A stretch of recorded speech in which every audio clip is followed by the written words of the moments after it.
Welcome to the Positive Pants Podcast. Mindset, motivation and inspiration to help you find your positive pants. It's time to let go of negative thinking, understand why you do what you do and stop the self-sabotage with your host, Fran Excel.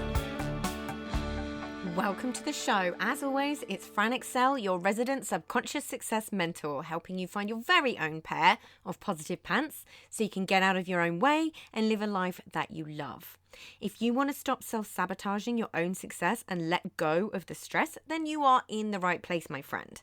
Make sure you download your free Stressed to Success guided meditation at bit.ly/stress to success as my little gift to you just for being here.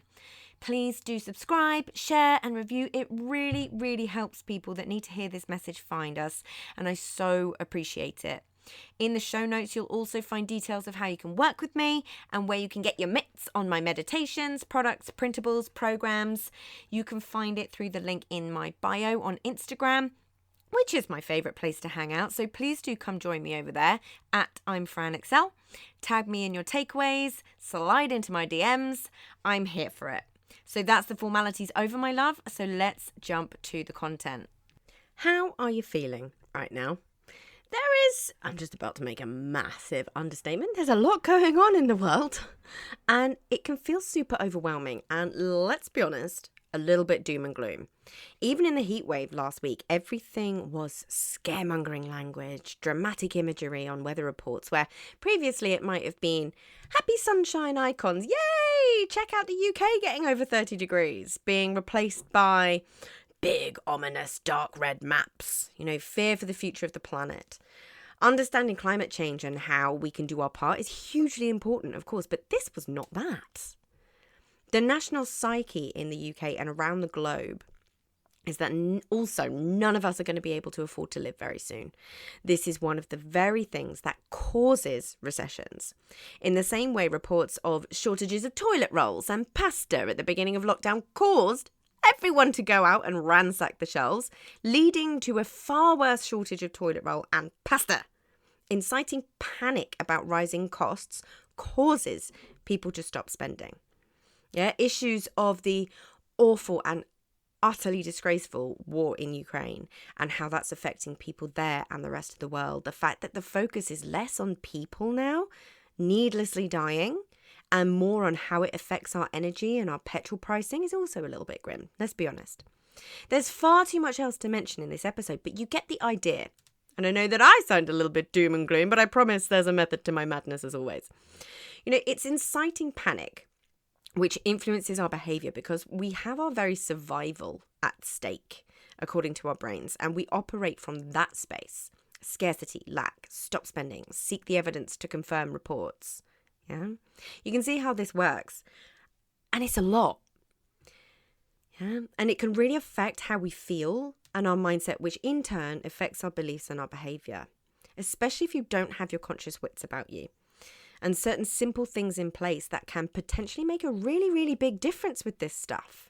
Yeah, so I really wanted us to have a little open chat about a few things and also give you a couple of perspective shifts, reframes and tips that I thought could be really, really helpful for you in navigating this kind of sea of whatever we're navigating right now.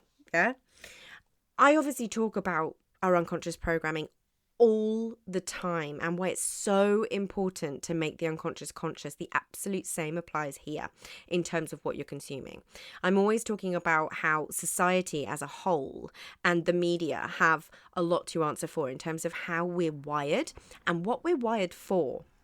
So a little context for you in terms of my background with this. I went to university to study communications and sociology because I've always been fascinated with human behaviour. Shock horror. My dissertation was all about how the media and advertising and the social psyche serves to cause women to feel inadequate after a certain age. It's really, really fascinating when you dig deep into a subject and see how society and people's behaviour makes so much sense. It makes life so much easier to navigate when you change the lens that you look at it through to curiosity and understanding rather than being consumed by it. When people's behavior makes so much sense, this is a good thing. Yeah, it's a good thing to be conscious of this, because that's the space where you can create some discernment and consciously choose to do something with it instead of being consumed by it. So one of the things that we looked into and researched a lot during that degree was the idea of newsworthiness. What makes something newsworthy, and why does it need to be? Why? Because media companies want you to watch. They want you to read. They want you to buy. There's nothing wrong with that as long as you remember that and consume it with that in mind.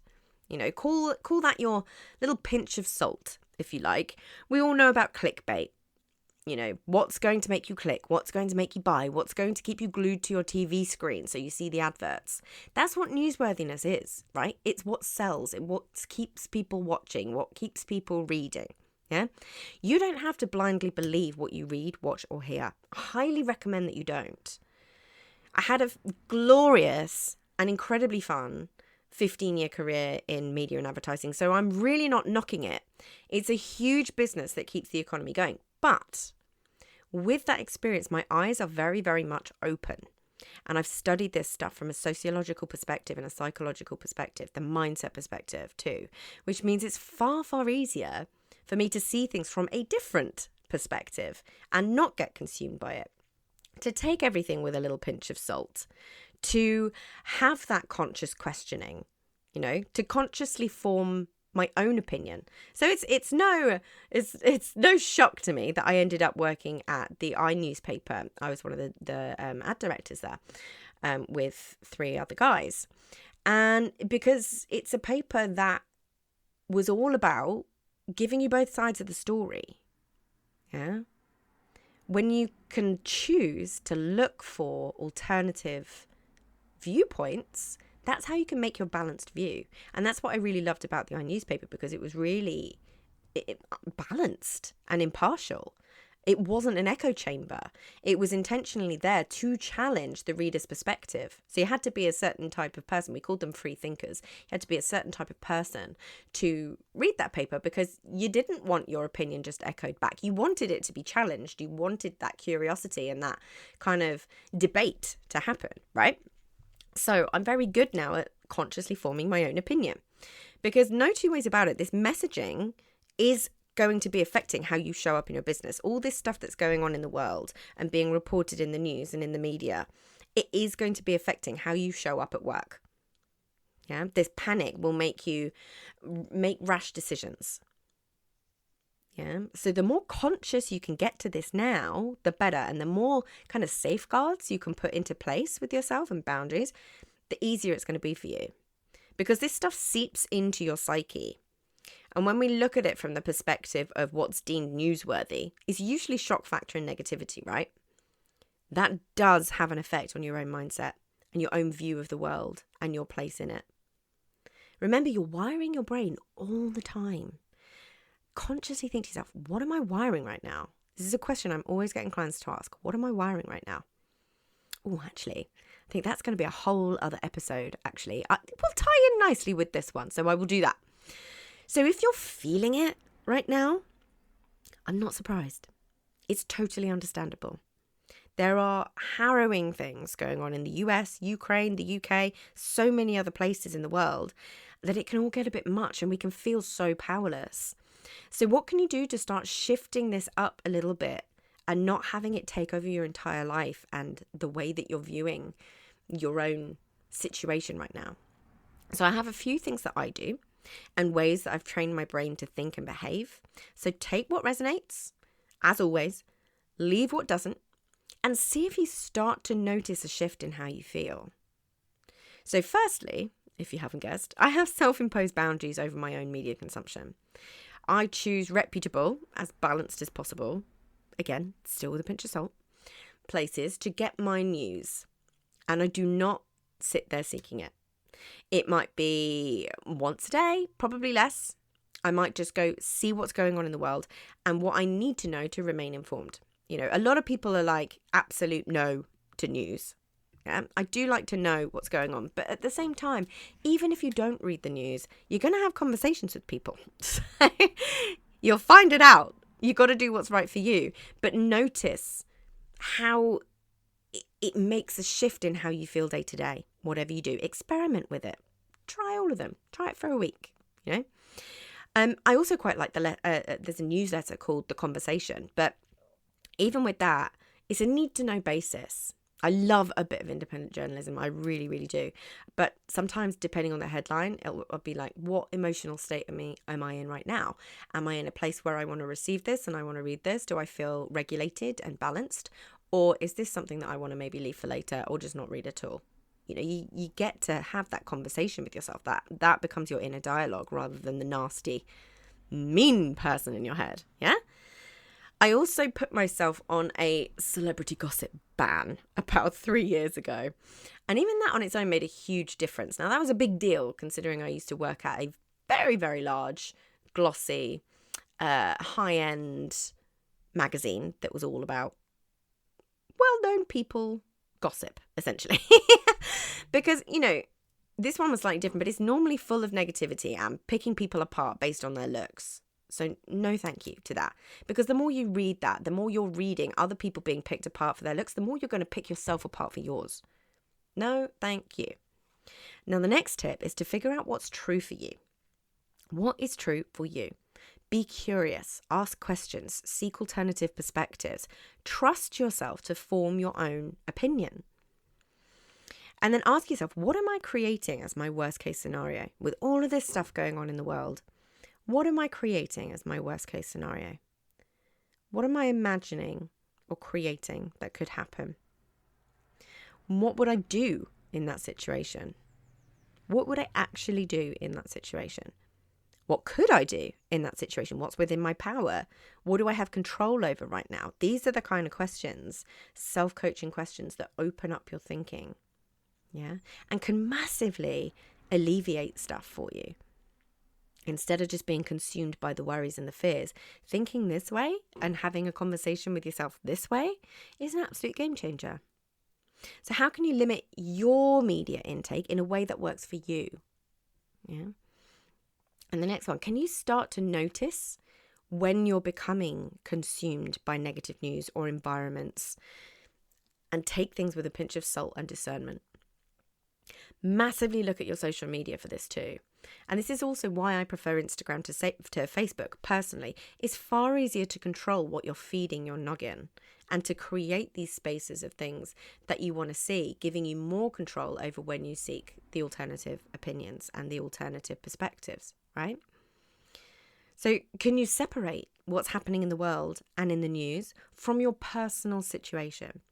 Of course, there will be things that could and potentially will have an effect.